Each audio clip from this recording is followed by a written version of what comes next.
Shalom saudaraku, selamat tahun baru. Tuhan memberkati di tahun baru ini. Anda mau berkat Tuhan? Anda mau kasih karunia Tuhan lebih lagi? Ya, biarlah tahun yang lalu sudah berlalu, saudara. Mungkin ada diwarnai macam-macam, ada kegagalan, ada juga yang berhasil, ada apa saja.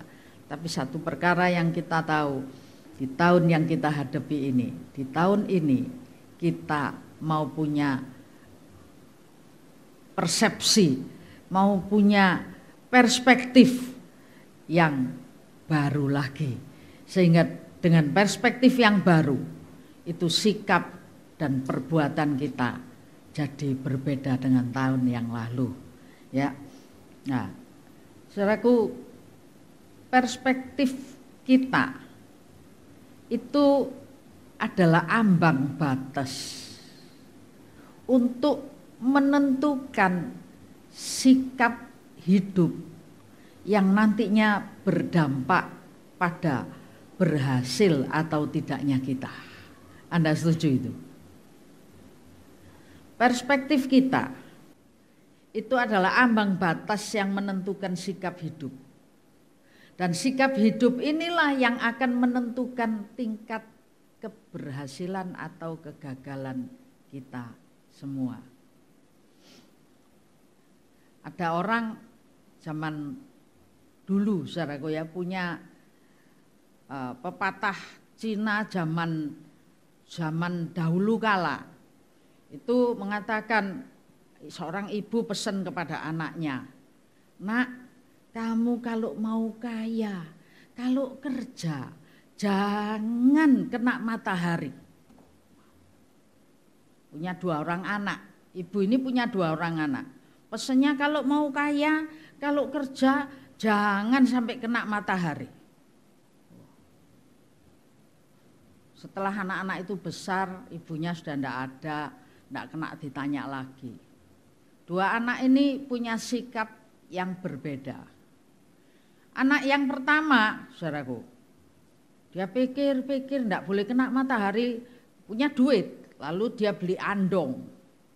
Andongnya dikasih atap, ditambahi gordennya gini. Jadi dia berangkat jam berapa aja, tidak kena matahari, saudaraku. Pulang juga tidak kena matahari. Tapi setelah dia jalani berapa tahun, tambah lama tambah purut, saudaraku ya. Tambah lama tambah kurang. Kekayaan yang diwariskan oleh orang tuanya kepadanya turun terus, tidak bertambah. Sementara anak yang kedua berangkat pagi sebelum terbitnya matahari. Pulang malam sore setelah matahari terbenam. Dia kerja keras. Nah, anak ini jadi berhasil. Saudara, hati-hati. Hasil yang kita dapatkan, Anda mau akhir tahun ini berhasil luar biasa? Amin. Mau diberkati luar biasa? Ya, tidak ada yang jawab di batin dalam hati, gitu saudara ya. Tidak apa-apa. Di batin pun Tuhan tahu kok Anda batin apa. Masa enggak tahu? Tahu kan? Tapi kalau dijawab saya ya seneng. Bukan Tuhan tok yang seneng tapi saya juga seneng. Kalau Anda diem aja aku yang batin. Ki karepe apa gitu saudara. Ya. Anda mau diberkati? Anda mau berhasil? Tentukan perspektifmu, sudut pandangmu. Jadi sudut pandang yang benar. Sehingga engkau punya sikap yang benar. Dan kebenaran sikapmu itu menentukan berkat yang kau terima. Amin. Kamis kemarin saya bicara soal mengandalkan akal budi. Yerobeam, raja pertama Israel, budak Rodi yang diberi kesempatan oleh Tuhan untuk menjadi raja pertama Israel, raja atas 10 suku, anak keturunannya Daud, Salomo turun ke Rehabeam, itu cuma dikasih 1 suku. Dan Tuhan berpesan kepada Yerobeam, Nabi Ahia berpesan kepada Yerobeam, kamu tak kasih kesempatan memimpin 10 suku Israel. Kenapa? Karena orang-orang raja keturunan Daud, Salomo maksudnya, di mana aku sudah janji untuk memberikan semua anak-anaknya duduk di kepemimpinan jadi raja. Tapi tidak ada anak yang bisa hidup benar seperti bapaknya, seperti Daud. Tidak ada anak yang bisa melakukan kebenaran dan takut akan Tuhan. Itulah sebabnya tak cabut, tak ambil berapa? 10 suku. Mengapa saudaraku? Mengapa? Karena mereka anak keturunan Daud yang namanya Salomo itu membuat penyembahan berhala. Setelah itu turun sampai Rehabeam lagi. Itu juga tidak kalah dahsyatnya. Dan dampaknya adalah kekuasaannya, kejayaannya, kebesarannya itu sebagian diambil. Tapi Tuhan ngomong, karena aku ingat kepada janjiku kepada Daud, itu sebabnya tetap 1 suku tak kasihkan di bawah pimpinan keluarga Daud. Nah, lanjutnya saudara. Lalu kamu, Yerobeam, orang yang tangkas dari budak Rodi sampai jadi raja. Yerobeam ini dikasih tahu, kamu lakukanlah perintah semua 10 suku Israel ini menurut kehendak hatimu. Loh, diculno saudaraku ya, dilepas. Kalau kamu hidup seperti Daud, maka aku akan membangun keturunanmu seperti membangun keturunan Daud. Dan kerajaanmu akan kokoh turun-temurun.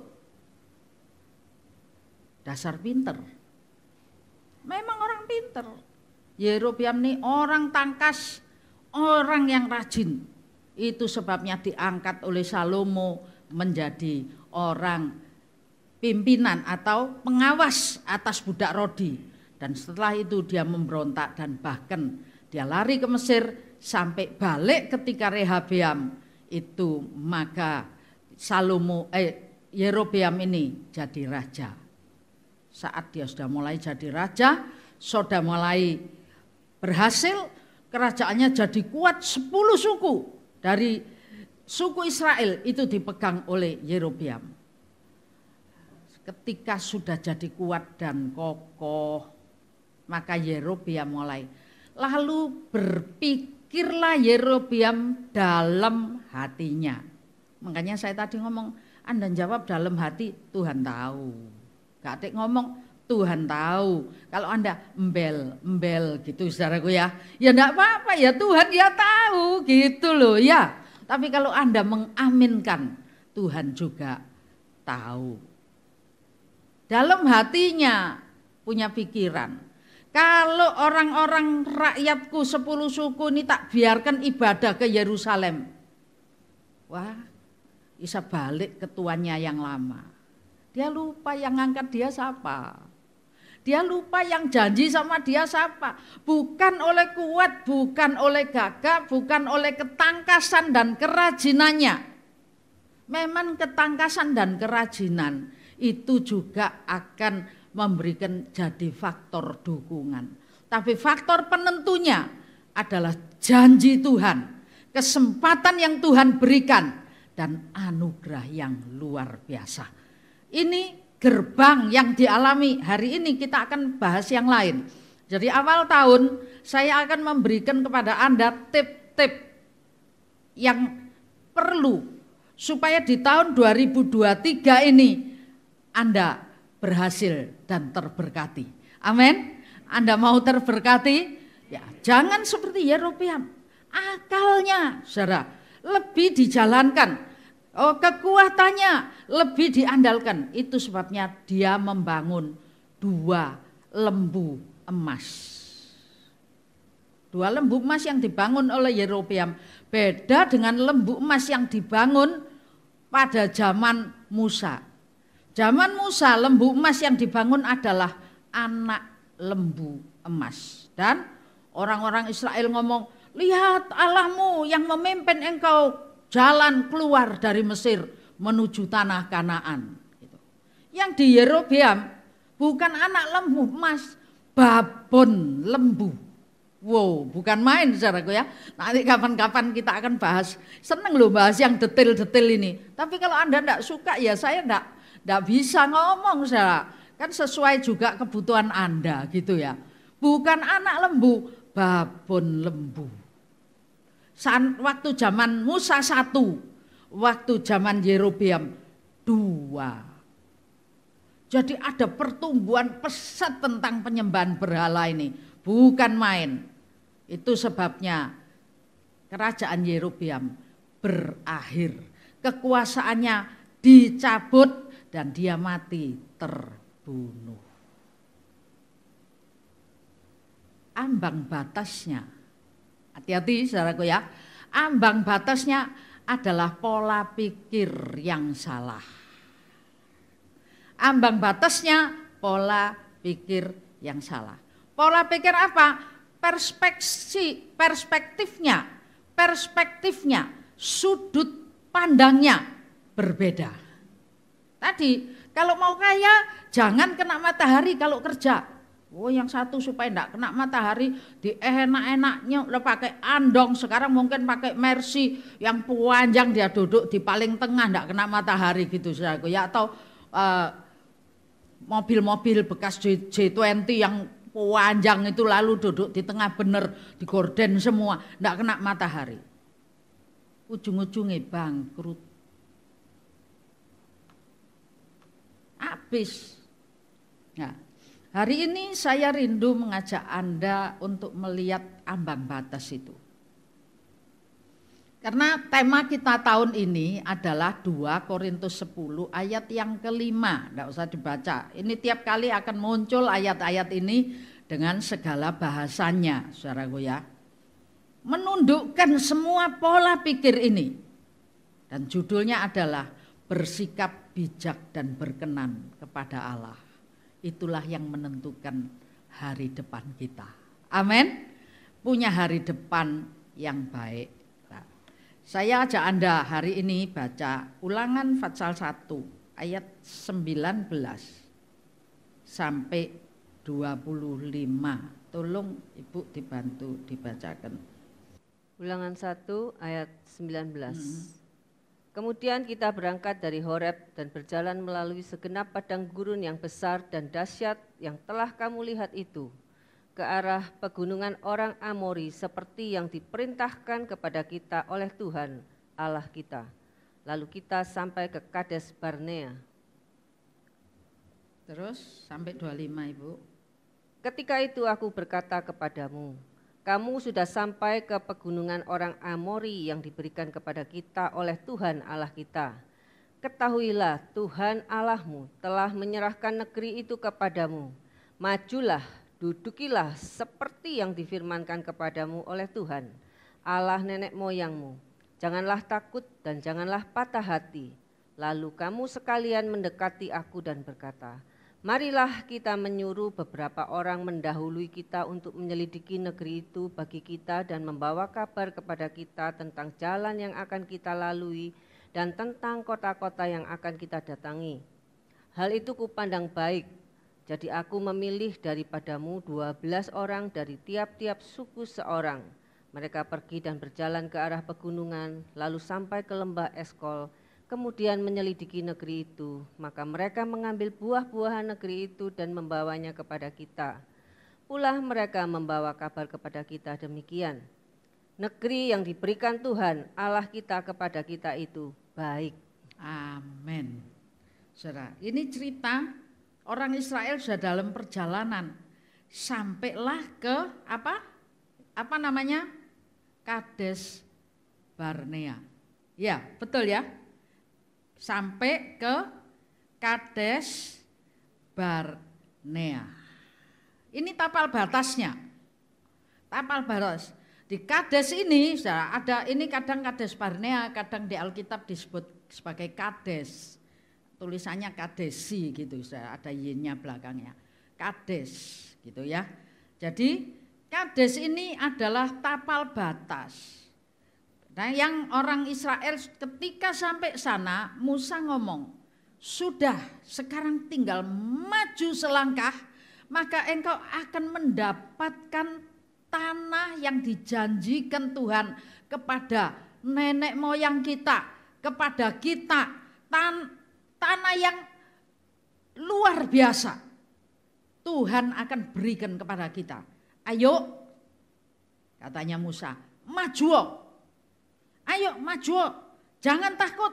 Ini, jangan takut, jangan gentar, jangan patah hati, maju. Dan Tuhan akan menyerahkan. Berarti sudah tinggal berapa langkah, saudaraku? Tinggal selangkah, tinggal melangkah ke depan sudah masuk tanah perjanjian. Tapi dampak kesalahan di Kades ini, saudaraku, membawa orang Israel berputar 40 tahun. Tuh, bayangno, sakjane cilik wis masuk sampai umur 50 baru mlebu. Baru masuk di tanah perjanjian. Lho lak kebangetan. Saya ingin mengangkat tentang Kades Barnea ini. Saudara ya, mungkin bisa beberapa kali kita bahas. Tapi yang hari ini kita akan lihat di Kades Barnea ini orang-orang Israel ngomong, mendekati Musa lalu ngomong, apa ndak baiknya diintip dulu, diinceng dulu, dilihat dulu. Apa yang dilihat? Keadaan kotanya, ininya. Dan usul itu logis. Anda tahu, usul itu logis, masuk akal. Ya, setiap kali kita hendak melakukan sesuatu, kalau Anda hendak kerja, perlu produk knowledge enggak? Perlu, saudaraku. Misalnya tahu-tahu, oh ini Yohanes ini dikasih dulu di JNE ya. Mono-mono dadaan di JNE ya bingung, saudara. Kalau mau dikasih, tahu-tahu dikasih suruh jual, suruh jadi agen arloji yang mahal-mahal gitu. Ora roh apa-apa ya mesti belajar, mesti tahu. Ini butuh, logis. Itulah sebabnya Musa menyetujuinya. Tapi hati-hati, bes itu kalau meleset yang logis-logis, yang masuk akal, tapi tidak masuk perjanjian. Mana lebih kuat logika kita dengan janji Tuhan? Saya tanya dijawab kalau yang ini. Mana lebih kuat, logika kita atau perjanjian Tuhan? Tuh firman ngomong, firman Allah itu sampai langit bumi berubah, semua boleh berubah. Satu titik firman tidak pernah berubah dulu, sekarang, dan bahkan sampai Tuhan Yesus datang kembali. Sampai besok kekal, firman tidak pernah berubah. Kalau logika kita, ayo.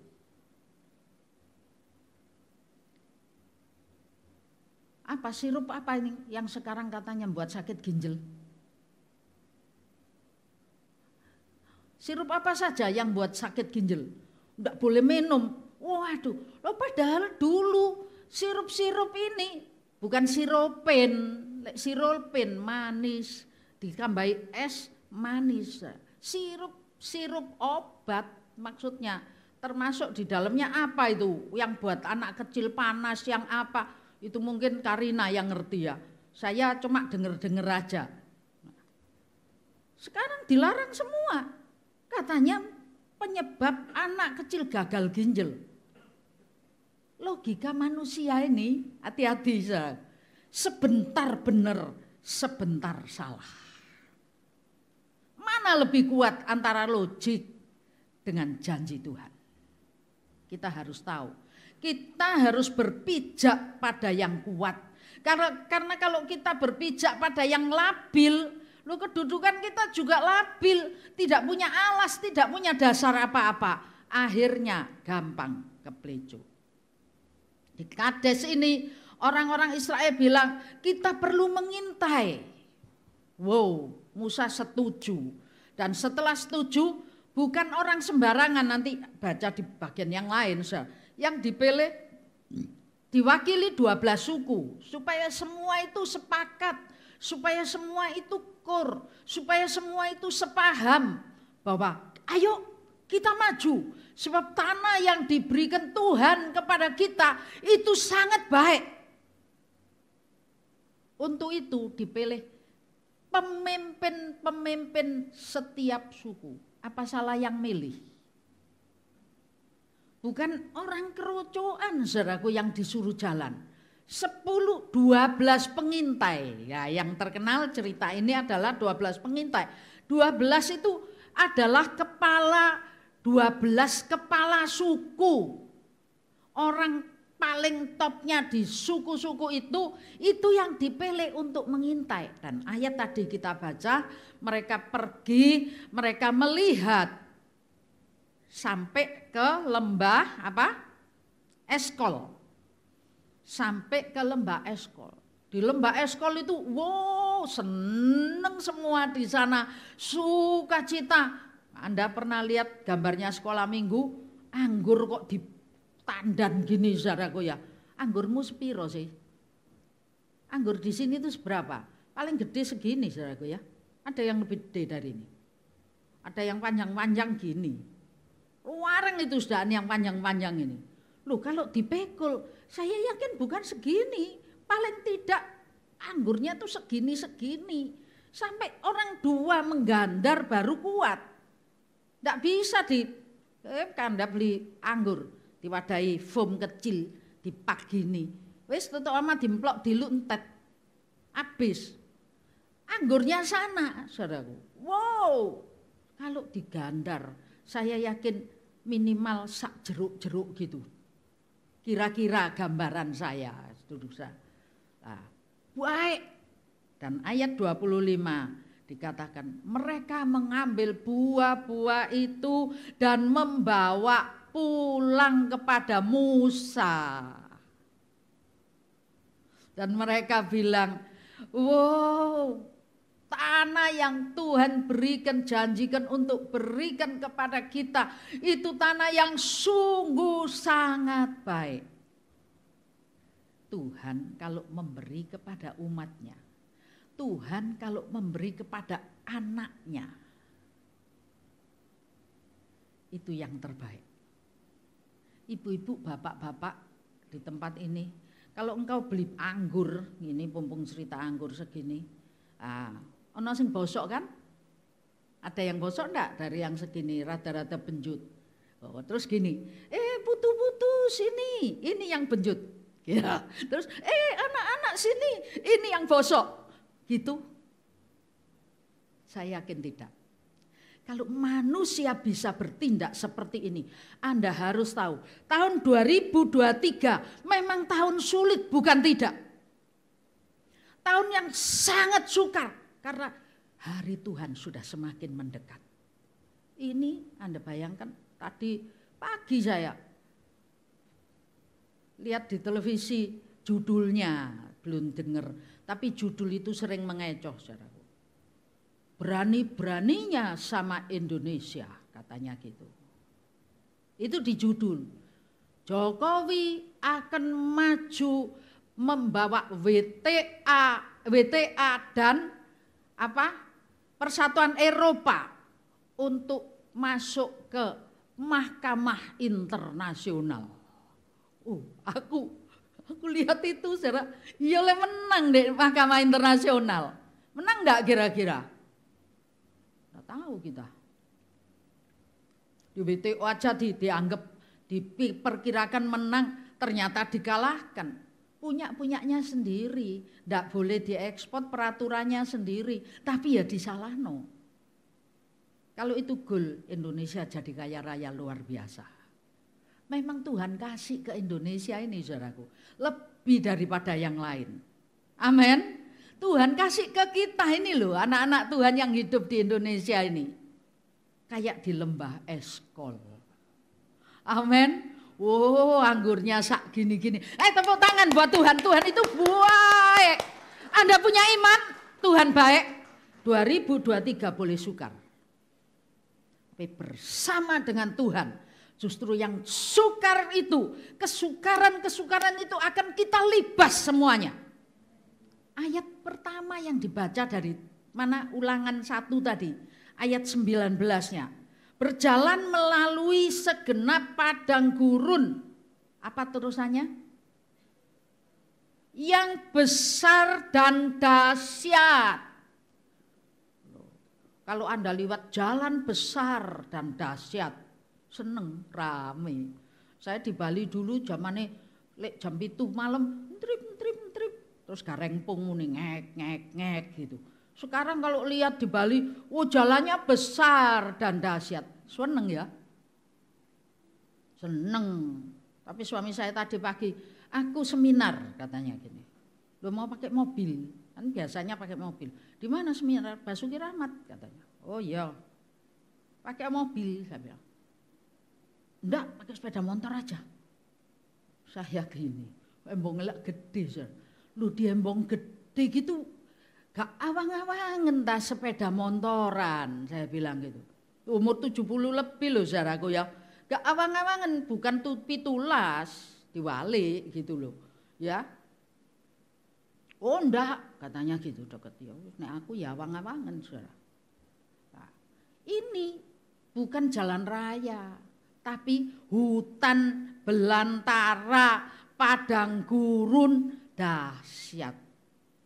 Artinya orang Israel ini sudah punya pengalaman hidup berjalan bersama dengan Tuhan, melampaui segala sesuatu yang sangat-sangat sulit. Tapi Tuhan selalu ada bagi mereka dan Tuhan selalu memberikan kemenangan bagi mereka. Itu sebabnya katanya Musa, kita bisa berada di tempat ini saat ini. Hari ini kalau Anda dan saya bisa berdiri di tempat ini, bukankah karena pertolongan Tuhan? Amin. Pertolongan Tuhan yang sangat luar biasa. Apa yang dahsyat-dahsyat sudah pernah kau lalui? Saya yakin setiap kita sudah pernah melalui sesuatu yang buat kita sukar, buat kita sangat rawan.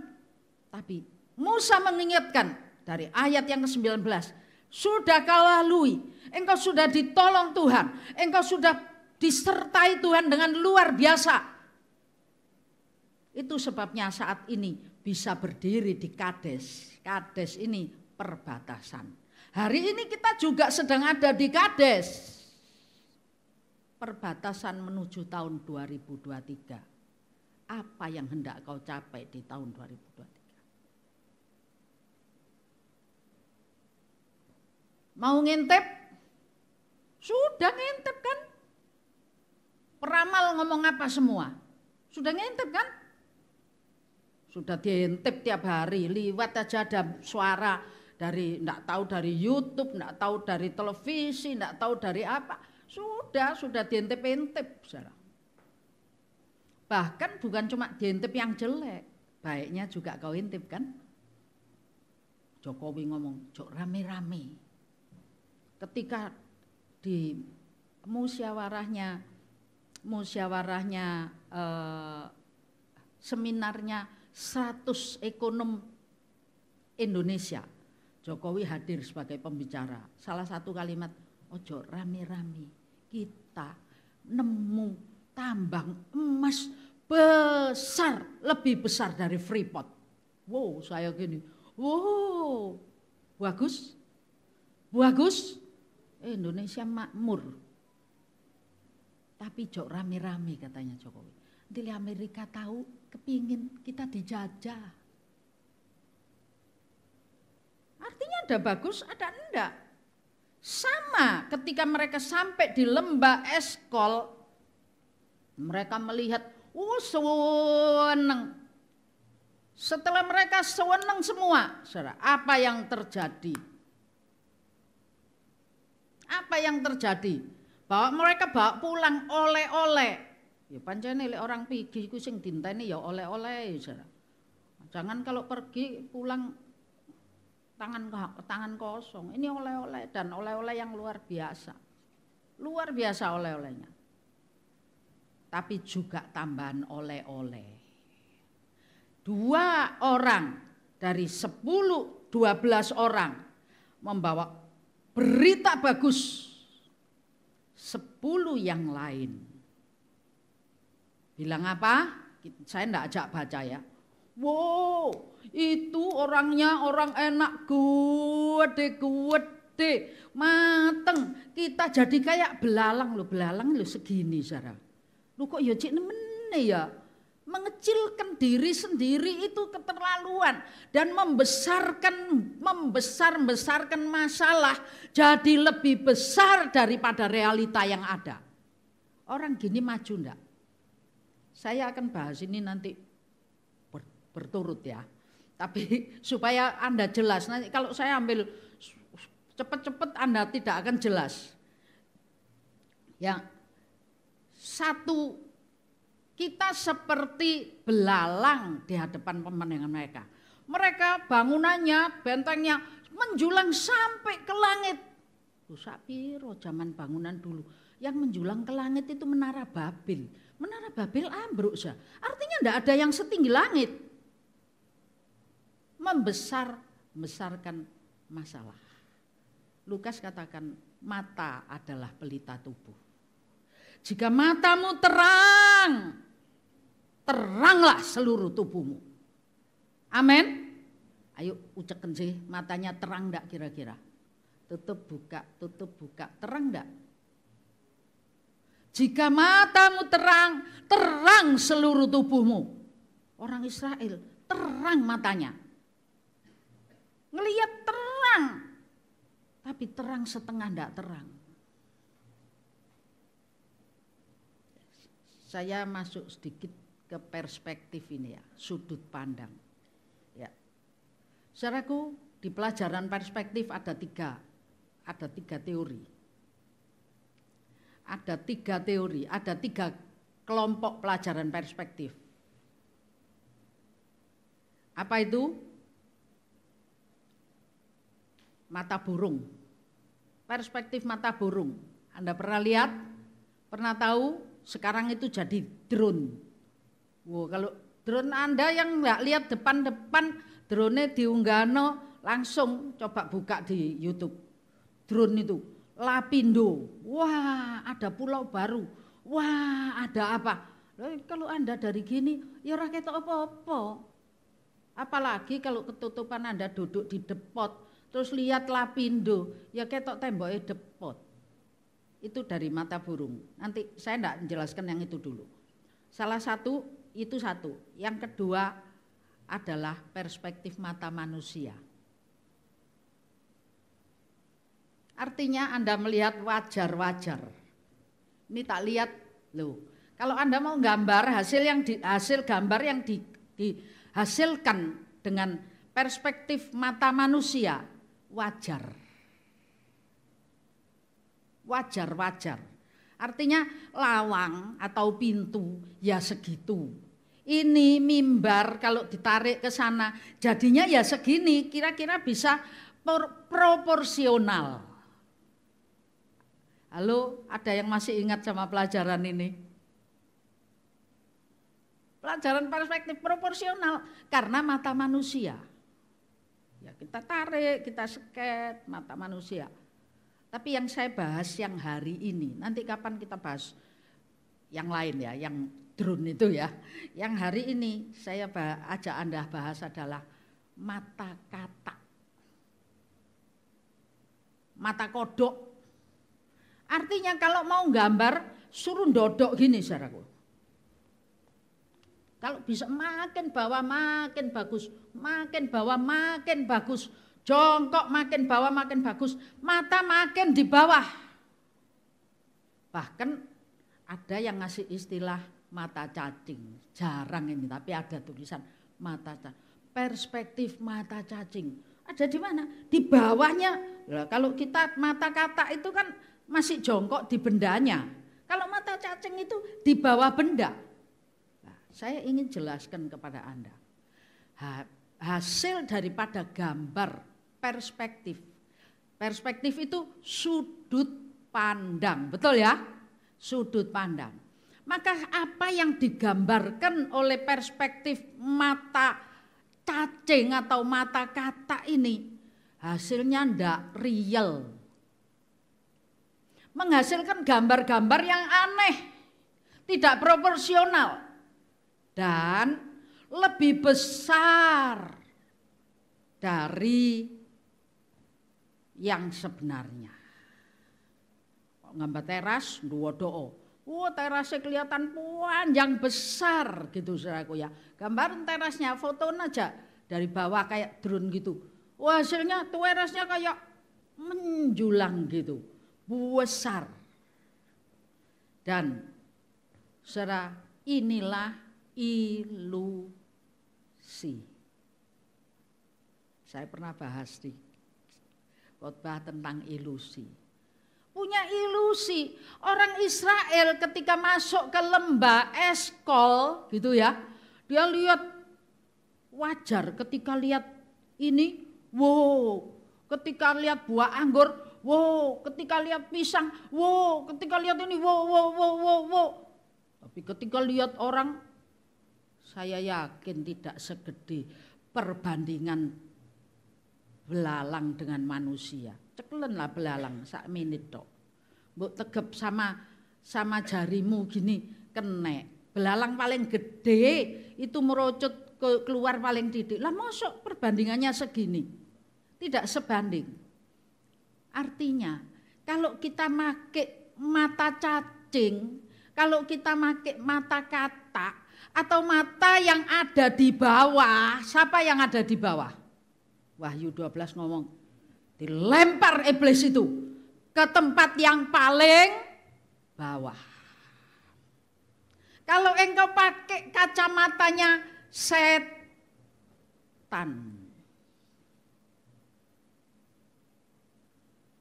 semua jadi berubah.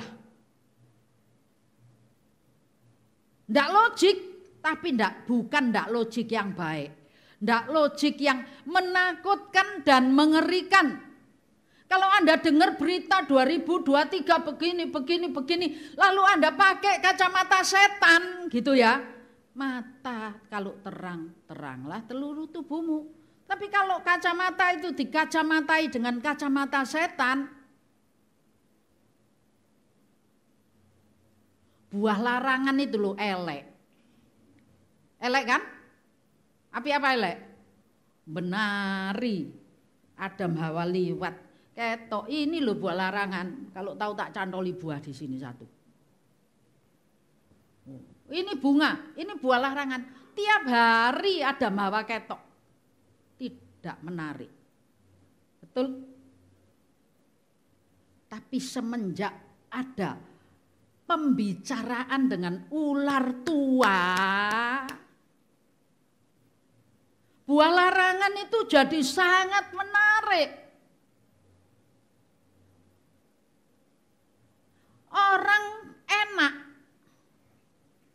Orang enak itu bukan orang enak-enak, bukan. Maksudnya golongannya Goliat, adalah orang raksasa. Piro sih gedene? Ya pasti lebih gede, mungkin 2 kali lebih dari kita. Tapi kan tidak seperti belalang dengan manusia toh. Kapan pemikiran itu keluar? Matanya sudah dikasih kacamata sama kacamata mata katak, mata cacing. Itu sebabnya ngelihat orang enak. Lu kita ini kayak belalang, bener-bener kayak belalang, medeni. Sudah akhirnya orang Israel tidak mau maju. Tidak mau maju. Belas tidak mau.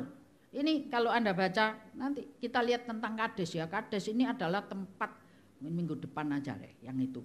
Tapi saya ini ngomong 12 suku pengintai, 12 orang kepala suku yang mengintai. Cuma 2 orang yang punya mata yang jernih. Mengapa mereka punya mata yang jernih? Ini ya, mengapa? Ini dibaca aja sedikit lagi. Bilangan 32.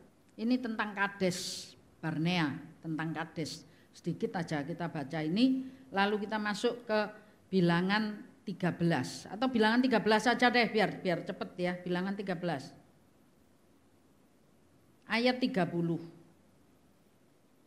Bilangan 13 ayat yang ke-30. Kemudian Kaleb mencoba menenteramkan hati bangsa itu di hadapan Musa. Katanya, tidak. Kita akan maju dan menduduki negeri itu sebab kita pasti akan mengalahkannya. Ya. Tadi yang Ulangan 1 itu Anda baca terusnya di rumah. Mereka disuruh berangkat sama Musa. Wes berangkat toh. Waduh, terjadi pemberontakan besar-besaran. Orang Israel nangis-nangis, saudaraku. Bukan cuma nangis, nangis-nangis. Waduh, Tuhan itu enggak cinta kita. Waduh, Tuhan itu mbujui kita. Waduh, Tuhan itu ya apa? Memang di Mesir tidak ada kuburan. Kita mau dikubur di sini, dibuat mati di sini. Enggak, kita enggak akan maju. Lalu mereka mulai rembuk-rembuk, mau ngangkat orang untuk menjadi kepala. Gantinya Musa balik ke Mesir. Di Mesir nangis-nangis minta keluar. Di luar nangis-nangis minta balik. Sodo strip, saudaraku ya. Pangkat berapa kira-kira stripnya? Kena apa? Karena pola pikirnya. Ketika mereka melihat keadaan, mereka bukan ngomong baik. Tapi Yosua dan Kaleb di Bilangan 13:30 tadi katakan, mencoba untuk menenteramkan hati mereka. Dan Yosua bilang tidak, maksudnya tidak menakutkan, tidak mengerikan. Jangan nangis-nangis kayak gitu. Janji Tuhan itu ya dan amin. Kalau Tuhan janji itu Tuhan pasti genapi. Kalau Tuhan janji Tuhan mampu menggenapi janjinya. Amin. Nah, ini Yosua bilang tidak. Kita maju, ayo maju. Dan kita akan duduki negeri itu. Sebab kita pasti akan mengalahkannya. Amen. Ini kacamata. Kalau kacamata logis, ya mikir hitung-hitungan sempua, saudaraku. Awak dhewe sakmene di perjalanan kesel terus, gak pernah ngasuh, kekuatannya kacek, cuma gitu ya.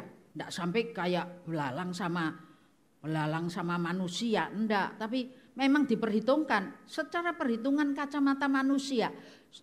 Mata perspektif dengan mata manusia, hitung-hitungan memang mungkin bisa kalah.